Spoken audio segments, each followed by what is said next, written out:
Seguimos la clase 16.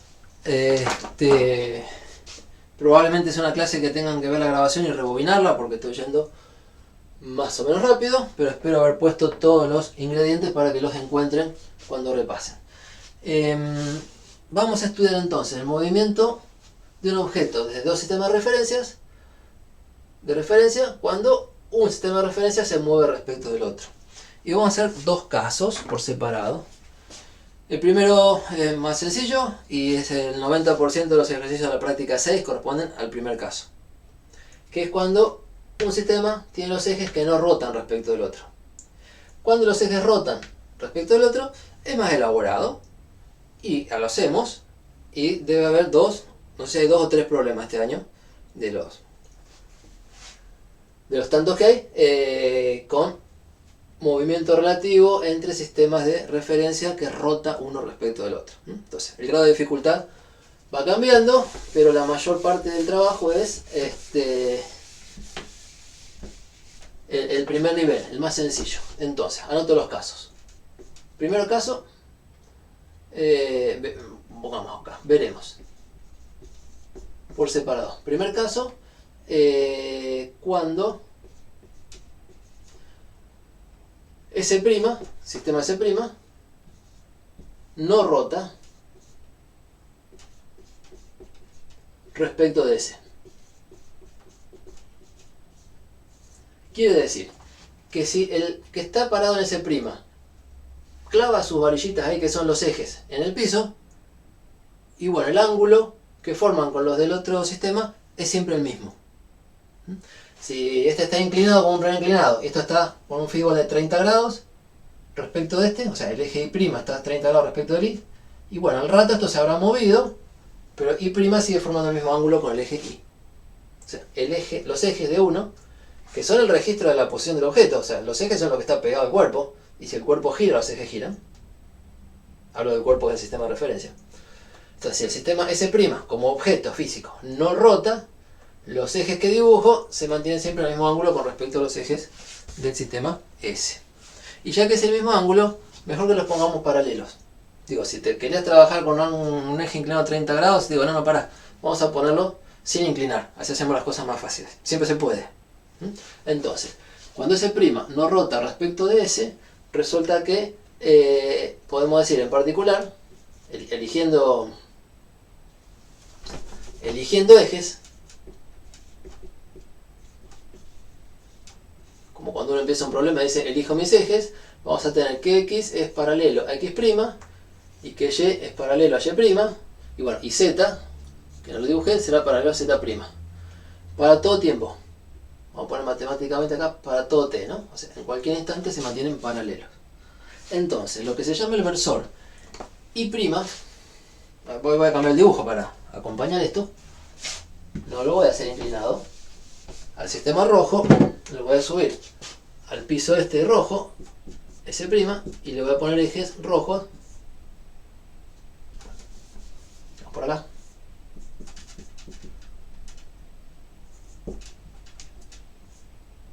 los ejes rojos son un X igual de horizontal, perdón, un X' igual de horizontal que el X del azul, si es que lo tomo horizontal, y un Y' paralelo al Y, se me borró, y habrá un Z' que es paralelo al Z. Entonces, si hacemos eso, eligiendo los ejes así, resulta que el versor Y', que puedo dibujar acá en rojo, es igual que el Y, igual como vector, o sea, mismo módulo, misma dirección, mismo sentido. Y el J' es igual que el J. J. Están con orígenes distintos, pero se acuerdan que los vectores no nos importa el origen, nos importa cuánto mide y para dónde apunta. Miden lo mismo, miden 1, apuntan para el mismo lado, dirección y sentido. Y el Z, que no dibujo, pero se imaginan, en rojo, sería el versor K, perdón. Prima en rojo es igual que el versor K en azul. Mismo módulo, dirección y sentido. Entonces, si el sistema S no gira, el sistema S' tampoco. Es lo que decimos. el sistema S' no rota respecto de S. Podemos usar los mismos versores para trabajar en rojo y para trabajar en azul. El otro caso, segundo caso, será cuando el sistema S' gira, gira. Y es el que se complica un poquito más, respecto de ese. Y en ese caso, digamos que I' depende del tiempo. Y hay que ver cómo depende del tiempo. Y en particular, podemos calcular la derivada de I' respecto del tiempo. Y el vector I', el versor I', lo voy a ver rotando y me voy a imaginar que hay una partícula ficticia rotando. O sea, el movimiento de un versor I' que rota es análogo al movimiento de un vector posición de una partícula que rota. Entonces ahí usamos movimiento circular. Y vamos a ver que la derivada de I' respecto del tiempo es como la velocidad de I'. Y la velocidad del movimiento angular se escribía como omega por el vector. Y ahí usamos el omega vectorial, el producto vectorial que hicimos al principio.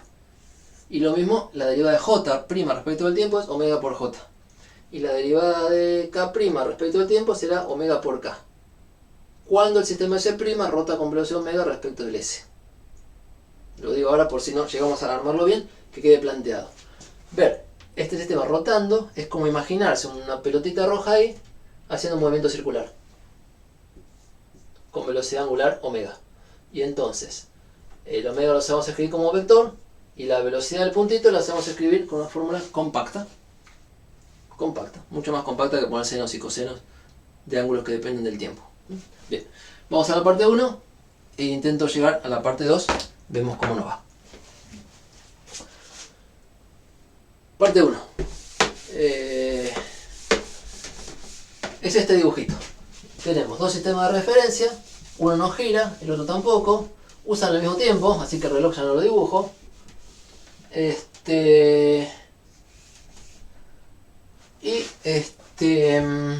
Lo corrí un poquito, a ver si lo dibujo de vuelta.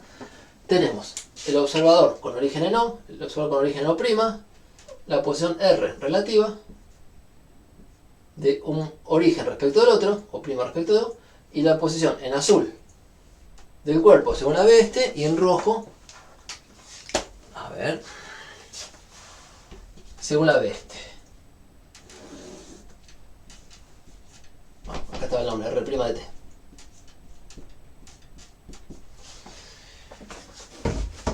Y tenemos la relación vectorial. ¿Se acuerdan? La borré hace un ratito, pero insisto, no es acordarse de memoria la fórmula, sino leer el dibujo.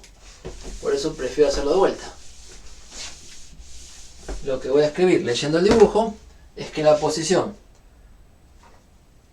R' en rojo, que depende del tiempo, se escribía como la resta de este vector menos este, del azul menos el negro, por resta de vectores. Y si no les gusta como resta, también se puede ver como suma, ¿se acuerdan? Y después despejar.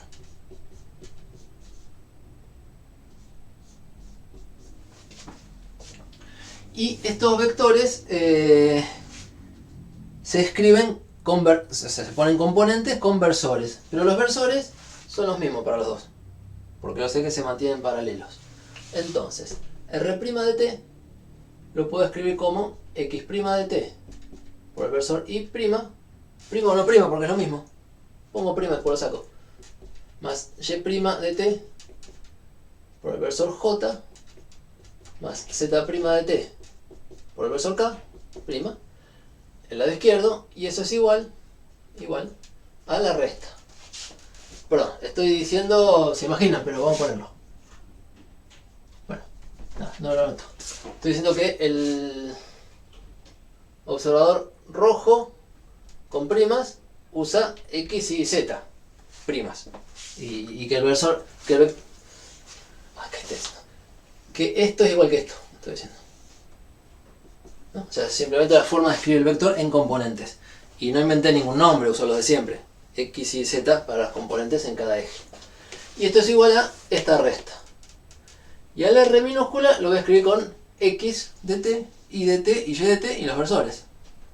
Y el R mayúscula, ese sí voy a avisar cómo lo voy a anotar. El R mayúscula, la posición relativa, lo voy a escribir con los versores de O. O sea, R, así como está dibujado, R mayúscula, es un vector que diseñó el que vive en O para apuntarle a O'. Y entonces R mayúscula de t, le voy a poner esta notación, mira, la componente de X la pongo R sub X. Va por el versor Y.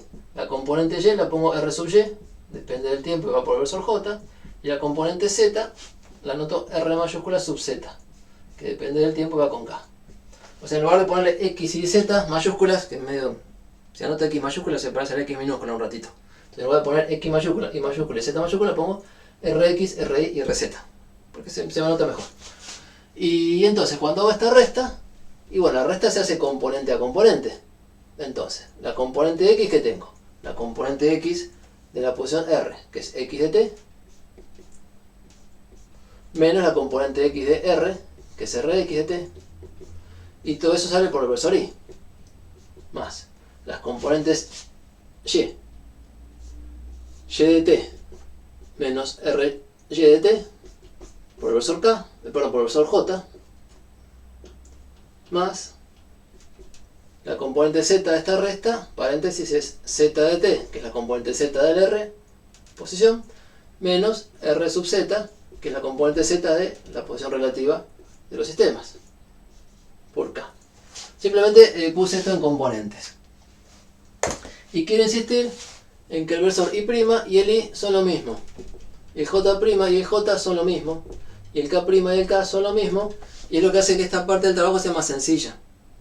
Caso particular de desplazamiento de los orígenes sin rotación de los ejes. No volví a poner, pero estamos en el caso 1 sin rotación relativa. Y eso que escribo acá, sin rotación relativa, en la cuenta significa, mira, los versores son los mismos, olvídate. Entonces, uno mira esta igualdad y dice, los vectores son iguales y las componentes son iguales. Y de acá uno saca, la componente X del lado izquierdo es igual a la componente X del lado derecho. Esto es igual que esto. O sea, podemos leer en componentes, no es nada mágico, pero no es nada que no se esperara, pero podemos leer en componentes que el X' de t es el X de t menos el Rx de t. Y las componentes se refieren al versor Y, de los dos lados. El Y' de t es Y de t menos Ry de t, y el Z' de t es Z de t menos Rz de t. Y esto, si se acuerdan, lo hicimos alguna vez. Lo hicimos alguna vez para hablar de sistemas inerciales. Y de que si un sistema es inercial, los que se mueven con velocidad constante respecto a él también son inerciales. Es este esquema de cuenta. Yo lo he hecho más compacto, más chiquito, y ahora lo estoy abriendo en componentes. ¿Por qué? Porque quiero calcular velocidad, que es la derivada respecto del tiempo. Y si yo tengo bien separadas las componentes, las derivadas se hacen componente a componente. Derivada acá, derivada acá, derivada acá, por separado. Tipo independencia de movimientos, dijimos. Lo digo porque cuando veamos el caso 2, donde esto gira y ya se me mezcla lo que es X para uno, por ahí no es X para el otro. Entonces cuando se mezclan las componentes, viene la segunda parte distinta. Esto queda como muy ordenadito, y entonces cuando calculamos velocidad, ¿qué es la velocidad? Bueno, para el señor que está en azul, la velocidad en función del tiempo es la derivada de la posición que él observa respecto al tiempo. Ni más ni menos, como siempre. Y esto sería para el sistema S. Y para el sistema S', y el tipo vive en otro sistema, pero leyó el mismo libro, hace lo mismo. O sea, en S' va a llamar B' de t a la derivada de lo que él mide, R', que depende del tiempo respecto de t. Y las derivadas de los vectores se hacen componente a componente. Y esto que tengo acá me dice que las componentes no se mezclan. Entonces, esta derivada, esta velocidad va a tener una componente b sub x de t por el versor i, más una componente b sub y de t por el versor j, más una componente b sub z de t por el versor k. Y la del rojo va a tener, bueno, b'x, que será la... Bueno, estoy diciendo que le estoy poniendo nombre a las componentes de la derivada. A las componentes de la derivada de la posición le pongo b corta de velocidad. Para el sistema rojo, b'x de t por el versor i', pero i' son lo mismo. B' componente y de t por el versor j', pero lo mismo que j.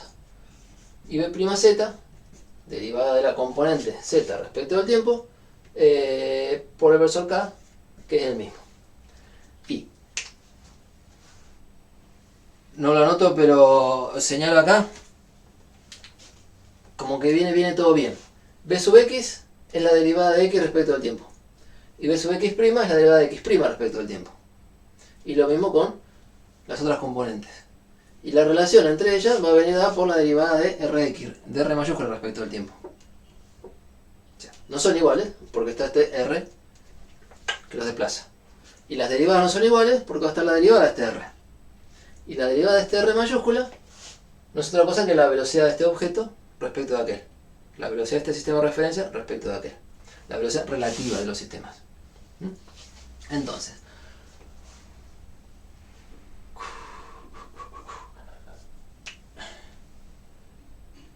pondría acá el pedacito que me queda. El título de esto sería derivando respecto al tiempo. No me quedó el lugar acá, pero si de acá a acá lo que hago es derivar respecto al tiempo, ¿qué tengo? Allá arriba tengo, del primer renglón, que b'x de t no es otra cosa que bx de t menos, bueno, y ¿qué nombre le pongo a esto?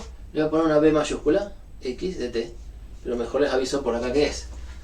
Si tenemos r de t, posición de o' respecto de o, que depende del tiempo, definimos b mayúscula de t como la derivada de r mayúscula respecto del tiempo.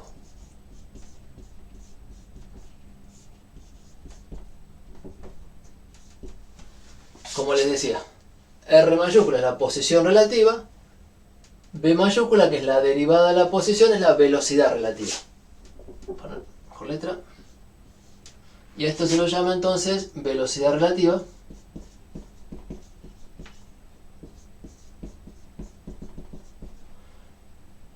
Esta.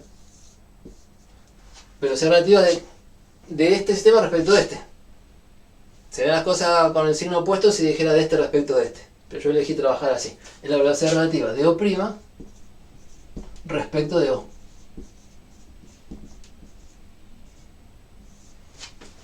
Cómo se mueve un sistema respecto del otro. Entonces, si B es el nombre de la derivada de R respecto al tiempo, la derivada de Rx respecto al tiempo es Bx, que es la componente X de la velocidad relativa. Esa es la notación, y lo mismo para I. BI' es BI menos B mayúscula I.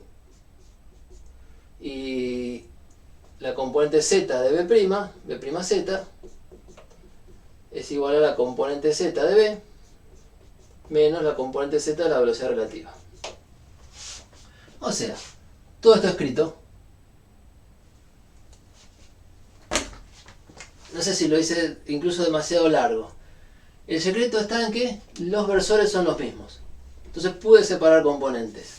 Y cuando hago las derivadas, se deriva componente a componente y no se mezclan. Entonces, ¿qué quedó en limpio? Se podría poner un solo renglón. Y sirve para recordarlo. Que si tenemos esta relación entre vectores posición, que es la del dibujito básico, en vectores, y hago la derivada respecto del tiempo, digamos, en un cartelito, derivando respecto de t,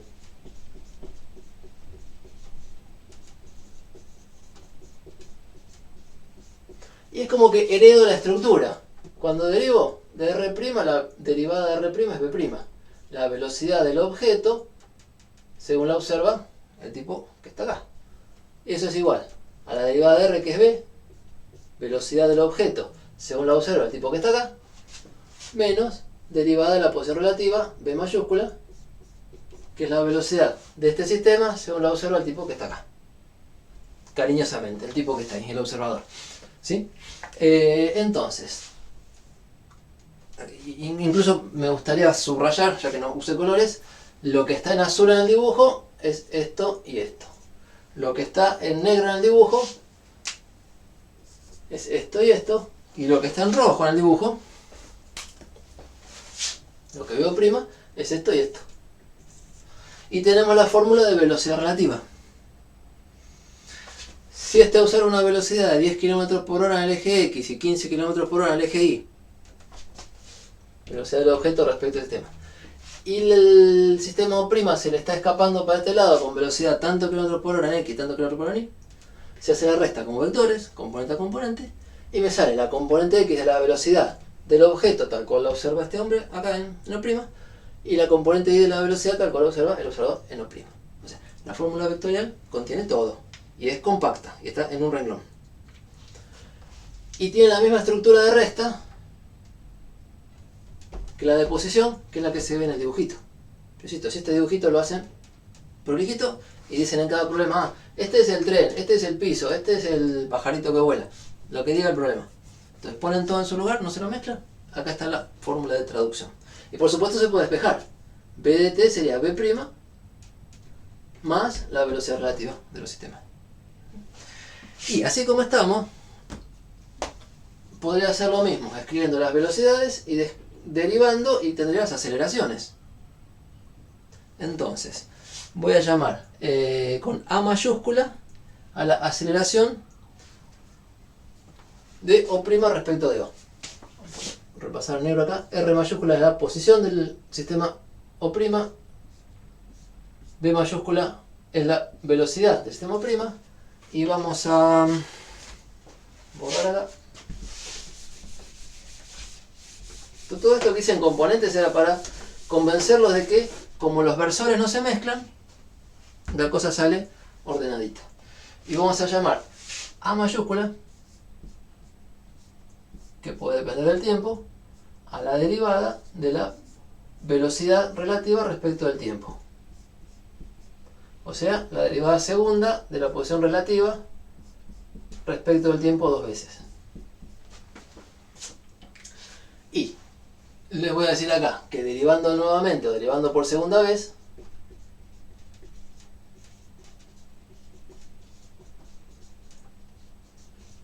derivamos las velocidades y obtenemos aceleraciones. O sea, vamos a obtener, me dio ganas de ponerlo con el color, que la aceleración del objeto que se estudia, prima, tal cual la ve el observador en el sistema rojo, es igual a la derivada acá, que es la aceleración sin prima, en función del tiempo, que es la aceleración que ve del objeto el observador azul, menos la derivada de la velocidad relativa, que es la aceleración relativa, que ve el observador azul, es la velocidad que le ve al objeto este de rojo, el observador azul. Entonces, esta fórmula de resta, que es este dibujito, derivo respecto del tiempo, y me sirve casi igual para velocidades y para aceleraciones. Son fórmulas vectoriales, se hacen componente a componente y me permiten traducir. Hasta ahí es una parte de la clase, y con esto se hace, digamos, el 90% de la práctica 6, porque son poquitos los ejercicios que hablan de rotación de ejes. Rebobinando, o para hacer algún ejemplo. Esto podría ser un sistema fijo en tierra. Esto podría ser un sistema subido a un subterráneo que pasa por un túnel acá. Como lo dibujé bajito, se me ocurre decir subterráneo. Los libros dicen tren, cohete, un subterráneo. El vagón subterráneo. Y acá hay una persona sentada en su asiento del subte. Y acá hay una persona parada en la esquina de la calle. Los dos observadores, el que está parado acá y el que está sentado acá, pueden ver moverse, no sé, un camión que pasa por la calle, o lo que quieran ver. Entonces este es el objeto que se estudia, y estos son los dos observadores que lo estudian. El mismo objeto, moviéndose de cierta manera, se lo describe en azul, con la con las cosas sin prima.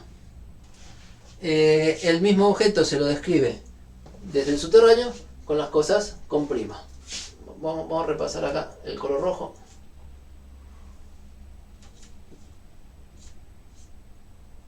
Y las primas, para decir en rojo. Y la relación entre lo que ve uno, que se escribe en azul, y lo que ve el otro, que se escribe en rojo, es lo que se escribe en negro. Es el movimiento relativo de un sistema respecto del otro.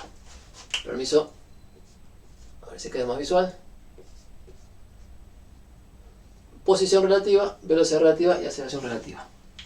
Entonces, en un problema me dicen, el observador que está en tal lugar ve, no sé, al guepardo, un problema que está ahí, en la práctica, corre con tal velocidad. Creo que está el público en tierra y el camarógrafo que corre y el guepardo. Y bueno, y si este lo ve con tal velocidad, y este ve a este con tal velocidad, ¿con qué velocidad este ve a este? Está acá. ¿Sí? Eso es esta forma de la traducción. Insisto, estos problemas son bastante intuitivos, uno los puede hacer a ojo. Dice, si yo corro atrás de alguien y entonces la velocidad relativa es menos porque nos movemos parejo, o si viene en contra la velocidad relativa es más grande porque una se va con la otra, perfecto, lo pueden hacer. Pero yo sugiero fuertemente que lo pongan en el lenguaje de vectores y que hagan estas restas, porque acá se resta, y que pongan los signos de cada componente, porque son vectores. Y si hay que restar, hay que hacer una positiva menos una negativa, quedará suma. Pero no es intuitivo si hay que sumar o restar. Hay que hacer esto y poner los signos bien. ¿Sí? Entonces, sugiero fuertemente que hagan los problemas siguiendo este esquema de orden, con un buen dibujo de cuál es cada sistema de referencia que usan y el objeto que se mueve. Después, si hay un tercer sistema de referencia, y combinarán. Y si desde estos sistemas quiero ver este objeto y otro objeto, combinarán. Pero no se mezclen. El juego siempre es dos observadores y un objeto que se describe. Ahora,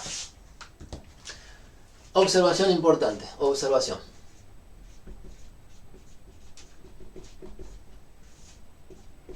Si la velocidad relativa de los sistemas, que en principio depende del tiempo, lo voy a poner en negro de vuelta. Si la velocidad relativa de los sistemas, que en principio depende del tiempo, es igual a una velocidad v constante, fija, que no cambia, constantes que no cambian el tiempo.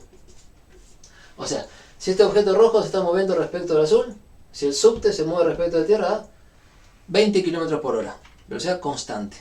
Constante como vector, en dirección, sentido y módulo. Es el caso en que un objeto tiene movimiento rectilíneo uniforme respecto al otro. Velocidad constante quiere decir movimiento rectilíneo uniforme. Esto quiere decir que el sistema rojo, o prima, o el origen del sistema rojo, se mueve con velocidad, se mueve con movimiento rectilíneo uniforme,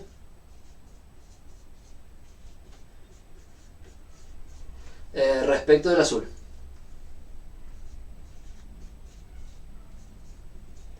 No digo que eso pase, digo si pasa eso. Si pasa eso.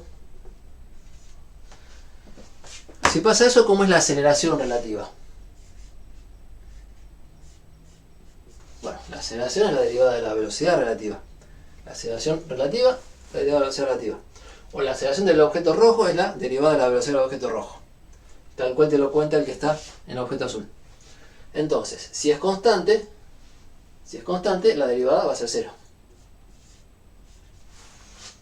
Tiene que estar súper claro esto. Súper claro porque lo venimos trabajando de hace mucho. Si no pienso en este objeto, sino que pienso en este rojo moviéndose respecto al azul, velocidad constante quiere decir caminito rectilíneo uniforme. Y quiere decir aceleración 0. Todo sinónimo. Ahora, ¿por qué me interesa ese caso? Si pasa eso, si esto no está, entonces la aceleración que ve el objeto rojo, la aceleración que ve el observador, o prima, el sistema de ese primo, en rojo, o sea, si pasa esto, lo quiero dejar escrito bien, si pasa eso, entonces,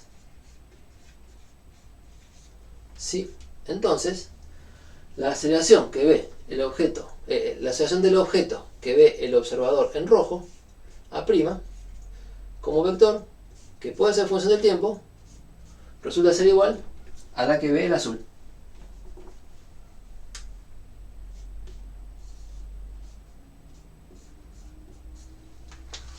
Está todo escrito acá, ¿no? Si la aceleración relativa es 0, la aceleración en rojo es igual a la aceleración en azul.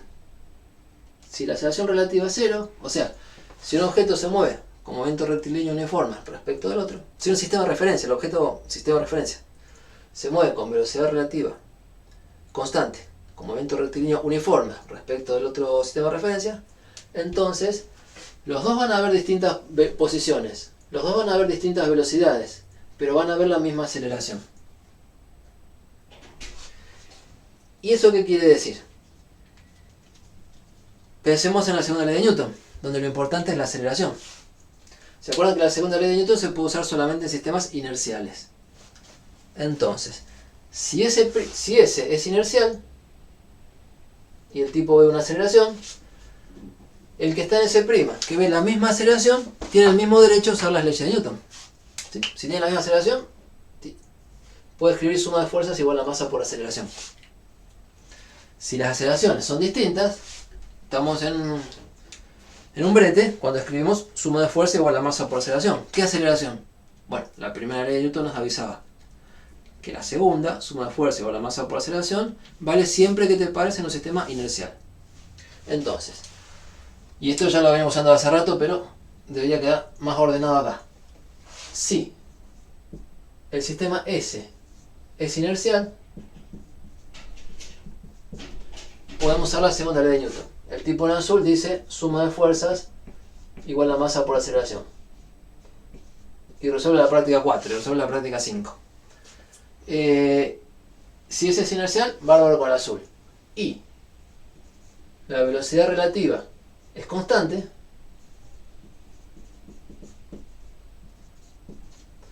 entonces el sistema rojo también es inercial.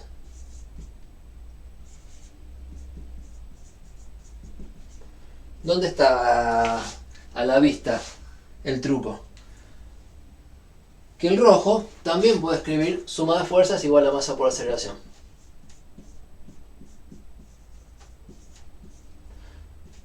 Porque las aceleraciones serán iguales. Entonces no tiene nada que cambiar. A prima. No tiene que cambiar las fuerzas.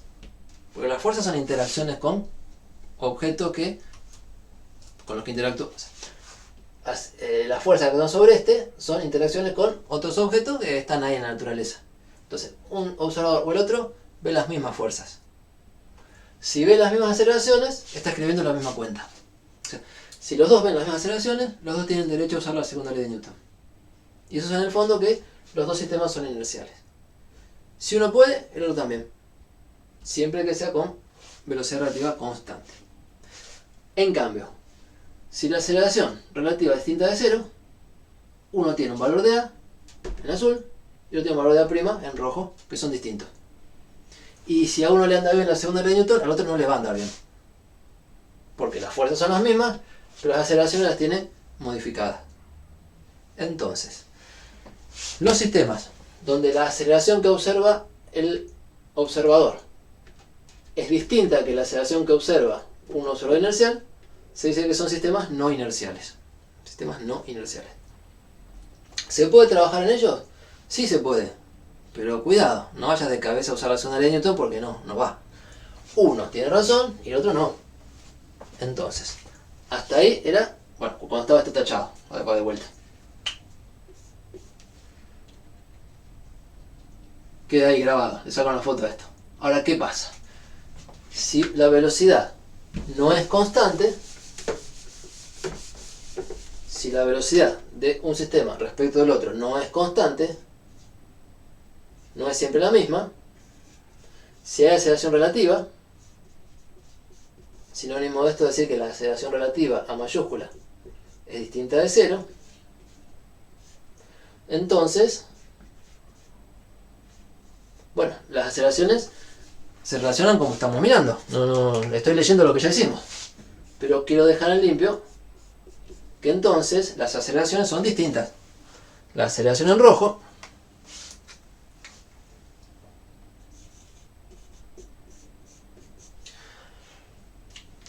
será distinta que la aceleración en azul. Entonces, si uno tiene derecho a usar la segunda ley de Newton, el otro no.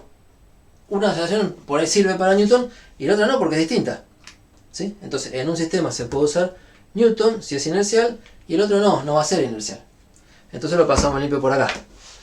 Si ese es inercial, digamos el azul, entonces ese' no es inercial. Y lo voy a poner en rojo porque estoy hablando de ese'.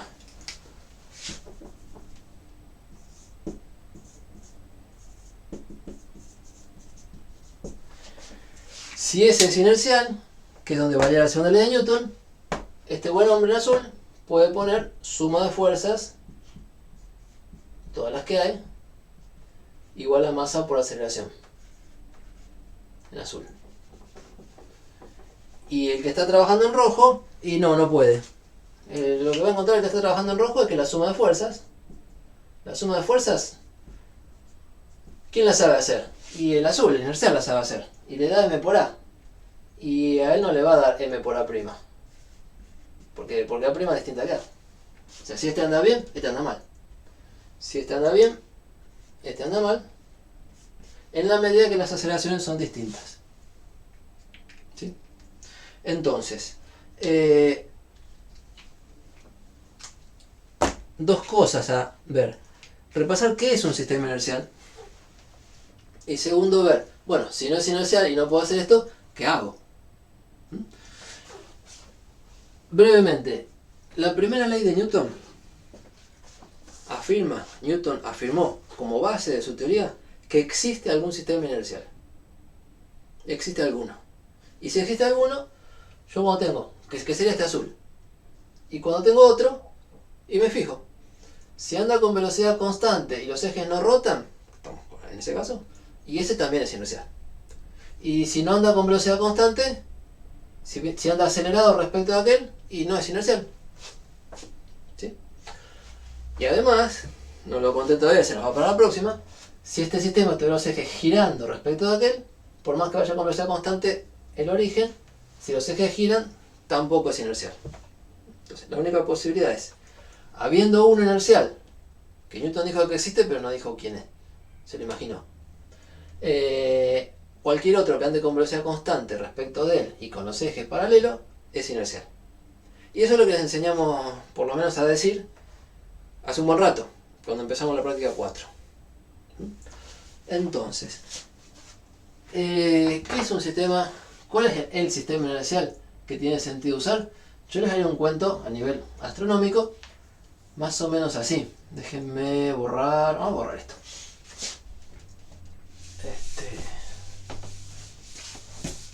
¿Cuál es el sistema inercial que se imaginó Newton? Y de alguna manera, sí o sí, no de alguna manera, sí o sí, poner un sistema inercial es ponerlo encima de un objeto. Entonces, buscar sistema de referencia, inercial o no, poner un sistema de referencia es ponerlo encima de un objeto. Entonces, buscar un sistema de referencia es buscar un objeto, donde poner el origen y los ejes. ¿Qué objeto es el que parece lo más inercial posible? Bueno, la primera ley nos dice, es inercial en tanto que si yo pongo un cuerpo libre de fuerza, veo que no se acelera, que tiene velocidad constante respecto del sistema. Entonces, con ese criterio, uno puede imaginarse el universo, como todos los objetos, como que en algún lado hay un sistema inercial. En algún lado hay un sistema inercial, dijo Newton. ¿Quién es? Bueno, Newton es el dueño de la pelota en este juego, así que hay un sistema inercial. ¿Cómo se lo imaginó? ¿Cómo lo puedo imaginar? Como algo fijo en el universo. Pero no significa nada concreto, fijo en el universo. El asunto es, cuando observamos objetos, ¿qué vemos? Y entonces, uno puede observar, por ejemplo, la galaxia nuestra, podemos dibujar así como unos brazos espirales. Este punto es el centro de la galaxia, de la Vía Láctea, de nuestra galaxia.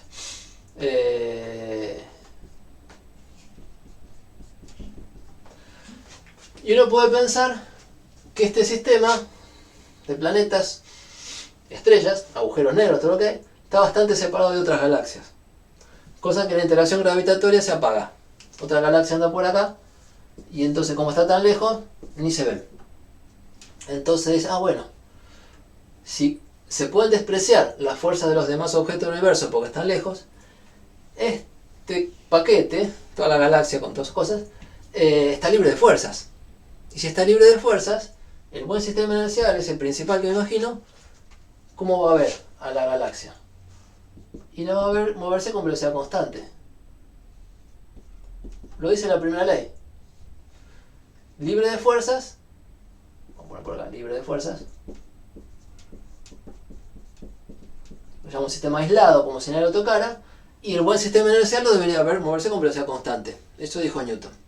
Ahora, si este se mueve con velocidad constante respecto de este, entonces yo acá arriba me puedo poner un sistema rojo, S', y decir que es inercial. ¿Por qué? Si este es inercial, no sé cuál es, pero existe, y este se mueve con velocidad constante respecto a aquel, este también es inercial. En tanto vaya con velocidad constante. Y entonces ya yo tengo algo donde pararme. No necesito aquel sistema ideal, que no sé dónde está. Me paro en el centro de la galaxia, imaginariamente. Y entonces ahí tengo un buen sistema inercial. ¿Es bueno o no es bueno? Bueno, mientras la velocidad sea constante respecto al sistema de referencia privilegiado aquel, está bárbaro. Pero por ahí, el movimiento de la galaxia, en lugar de ser rectilíneo y uniforme, y bueno, al cabo de no sé cuántos miles de años, pega una curvita. Entonces, si yo dejo pasar un tiempo, tal que la trayectoria del origen del sistema parece una recta, ¿se acuerdan que cualquier curva, si la miro bien cortita, parece un segmento recta? Y una curva muy suave, por ahí dejo pasar miles de años y todavía parece recta. Y tengo que pasar millones de años para darme cuenta que dobló. Entonces, durante todo el tiempo que se puede observar y que parece que la trayectoria es recta, se dice que el sistema es inercial. Más técnicamente es aproximadamente inercial. ¿Y cuál es el grado de aproximación? Bueno, ¿qué tan recta es la trayectoria? ¿Y de qué depende? ¿Y de cuánto tiempo dejo pasar? ¿Y de qué interacción hay con los demás objetos? Entonces tengo algo bastante aislado, me imagino que es bastante inercial. Y lo tomo como inercial. Y sigo adelante. Y si hago una ampliación de esto, en algún lugar está el Sol, que está dando vueltas alrededor del centro de la galaxia. Ahora, mientras esto viaja miles de años y parece recto, por ahí el Sol ya giró un poquito, que se nota que giró. Entonces, si dejo pasar poco tiempo, la trayectoria curva del Sol parece una recta un tiempito. Un tiempito son, no sé, para el Sol creo que son... ¿Cómo estaba por acá? Alguna discusión. Supongamos, yo invento, que el centro de la galaxia es algo que dura siglos, ¿no? Donde algunos siglos parece recto. Y de pronto el movimiento del Sol, que es una curva más cerrada, todavía parece recta si dejo pasar menos tiempo, digamos, unos años. Durante algunos años el movimiento del Sol respecto a la galaxia parece una recta. Si estudio más tiempo, me tengo que acordar de la curvatura y de que está acelerado y que es no inercial. Pero si estudio tiempos cortos, lo tomo como inercial. Y si el Sol es inercial, si va con velocidad constante y lo tomo como inercial, vamos a hacer otra ampliación de que por acá está el Sol, con sus ejes fijos apuntando a las estrellas lejanas, o sea, sin girar, y por acá está la Tierra. Y la Tierra, vamos a cerrar la nota, bueno, por acá está la Tierra, y tiene un movimiento orbital, que dura un año. Entonces de golpe un año, y ya me di cuenta que recto no es, porque pegó la vuelta. Y un cuarto de año, una estación, 3 meses, y dio un cuarto de vuelta, es mucho. Pero por ahí durante un día, se movió una cantidad acá que, bueno, al nivel de lo que puedo apreciar, parece recto. Entonces, el centro de la Tierra sería un sistema de referencia aproximadamente inercial, pero cada vez menos aproximado. O sea, aproximadamente inercial, pero durante un día, unos días. Si dejo pasar meses, ya estoy hablando de 30 grados de giro, ya recontra, o sea, la velocidad cambió porque giró. Entonces, digamos que el movimiento de la Tierra se puede ver como un pedacito de recta durante un día, ponele. Entonces digo, el centro de la Tierra es inercial con esa aproximación, para problemas que duran hasta un día. Si quiero estudiar problemas que duran meses, y me tengo que acordar que la Tierra no es inercial, me tengo que acordar que está dando vuelta. Y en la misma filosofía, si miro la Tierra ahora como un planeta grandote, me paro en la superficie y me acuerdo que rota sobre sí mismo una vez por día, y digo, yo, la verdad, estoy parado acá. Mi sistema de coordenadas está acá en la superficie de la Tierra. Y en un día pego una vuelta entera, así que inercial no es. Y en una hora pego un 24avo de vuelta, como 15 grados. Y no me gusta, pero unos minutos, bueno, la trayectoria de el piso donde estoy parado, como ustedes, respecto del resto del universo, durante unos minutos, parece recta. Mientras no deje tanto tiempo como para darme cuenta que pega la vuelta. Entonces, un sistema inercial, un sistema de referencia puesto en el piso donde vivimos nosotros, que es nuestra intuición cotidiana, es aproximadamente inercial. Y así lo usaron en todos los problemas de la práctica, y así lo van a seguir usando. Es aproximadamente inercial. ¿En qué escala?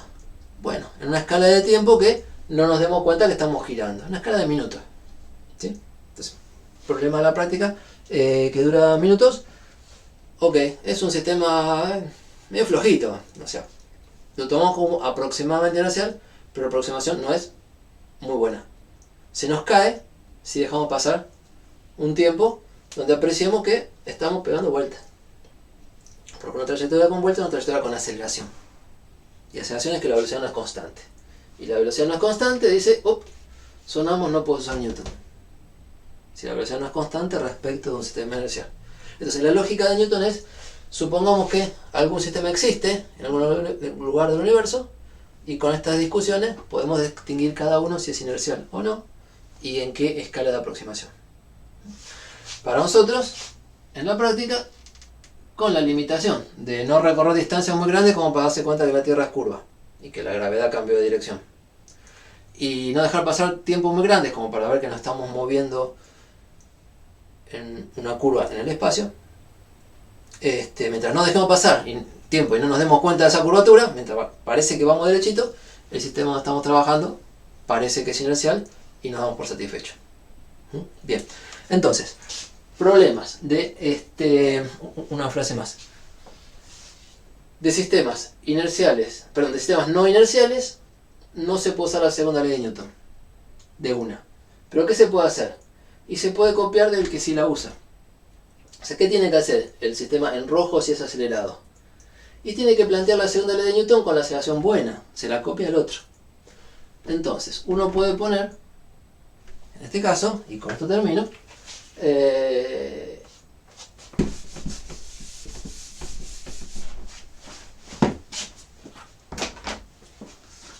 si la velocidad de nuestro sistema O', en rojo, no es constante respecto de O, lo borré pero, si no es constante respecto de O, que era un sistema inercial, entonces lo que uno puede escribir viviendo en el mundo en rojo es que la sumatoria de fuerzas que observa, que son las interacciones que sabemos describir, y debe ser igual a la masa por la aceleración buena, por la azul. ¿Y la azul cómo es? Y bueno, es la roja que uno observa más la aceleración relativa de los sistemas. O sea, va a escribir igual a m por, en lugar de A, azul, A', más la aceleración relativa de los sistemas. Y el tipo va a decir, para mí que estoy en un sistema no inercial, la sumatoria de fuerzas no es igual a la masa por la aceleración que veo.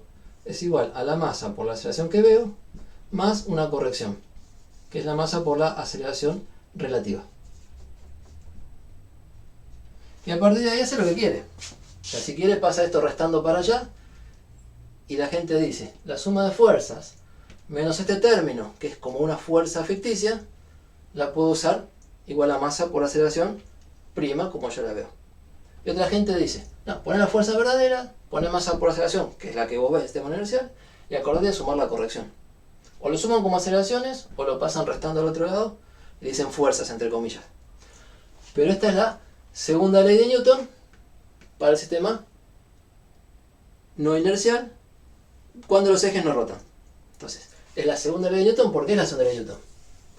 Pero es la forma que toma cuando la aceleración verdadera la cambiamos por, o sea, la aceleración respecto al sistema inercial la cambiamos por la que nosotros vemos más la corrección. Esto es lo que puede hacer el tipo en un sistema no inercial. Entonces, es en un sistema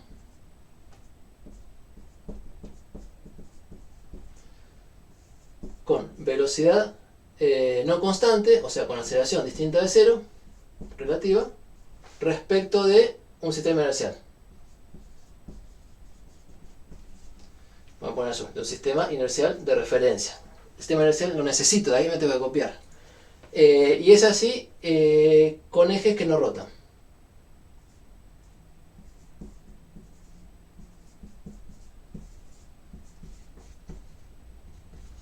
Si los ejes rotan, lo hacemos la próxima. Y el esquema es el mismo. Va a haber una aceleración corregida. Y la que se puede usar en la segunda de Newton es la del tipo que está en el sistema inercial. Si no, no se puede. Bien, con ese mensaje los dejo y lo terminamos la próxima. Bueno, corto la grabación.